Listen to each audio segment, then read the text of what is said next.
Hi, this is Real World Audio, and today I'm talking about a very sensitive subject, and that's supplementing high efficiency loudspeakers with subwoofers. Does it work? Or if it doesn't, why is it so?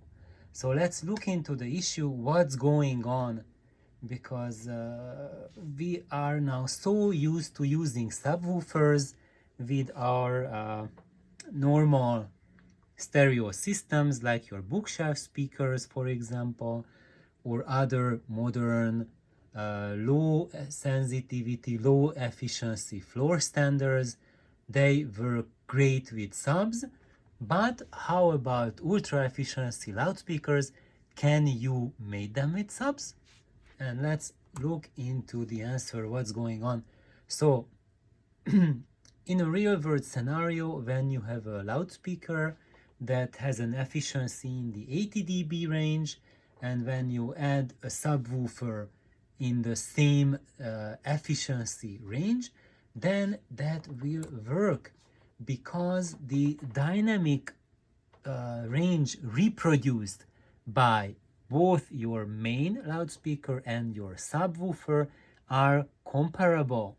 So basically, the dynamic compression that they introduce to the sound is the same for both the high frequencies, medium frequencies, mid bass, and for the deep bass as well. But now, what's going on when you step up in efficiency? Now we run into a problem, which is a problem reproduced or presented to us by physics, and the problem is the trinity of loudspeaker size, efficiency, and bass extension. So you can have two of these three, but never three. So for example, you can have a small loudspeaker cabinet with a lot of bass reproduction, but then it will not be efficient. It will have low efficiency, low sensitivity. Or you can have a loudspeaker that has a small cabinet size. It is efficient, but then it will not have bass response. And if you want bass response and efficiency, then it will never occur in a small cabinet. You will need gigantic cabinets for that. So for example, here when we see that in this very nicely restored voice of the theater speakers, and that they are humongous, and despite their humongousness, their low frequency extension only goes down to 40s, like 50-40 hertz, and of course, like down to the 40s, 50s, they are like 105 dB efficient or even higher. It's just insanely high efficiency.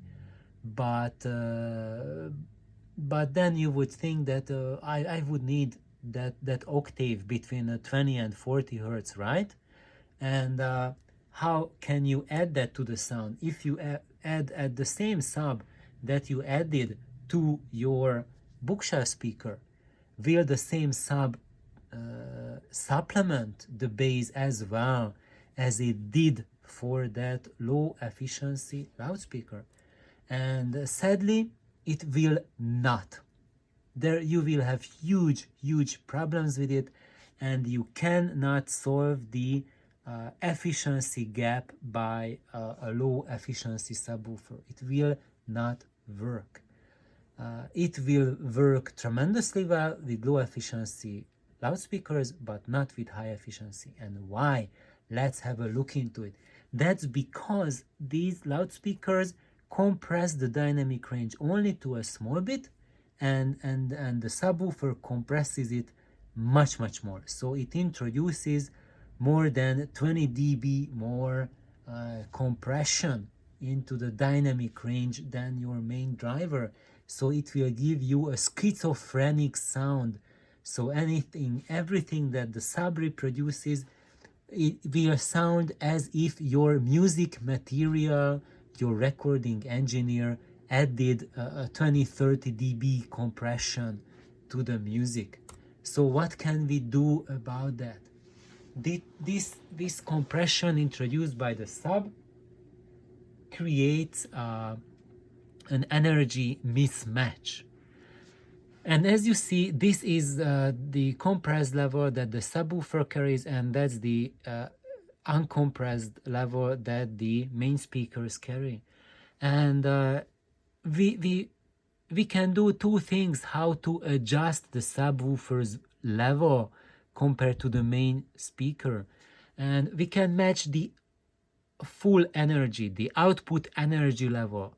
If we match the output energy level of the low band to the rest of the sound spectrum, in that case, they will play at the same apparent loudness.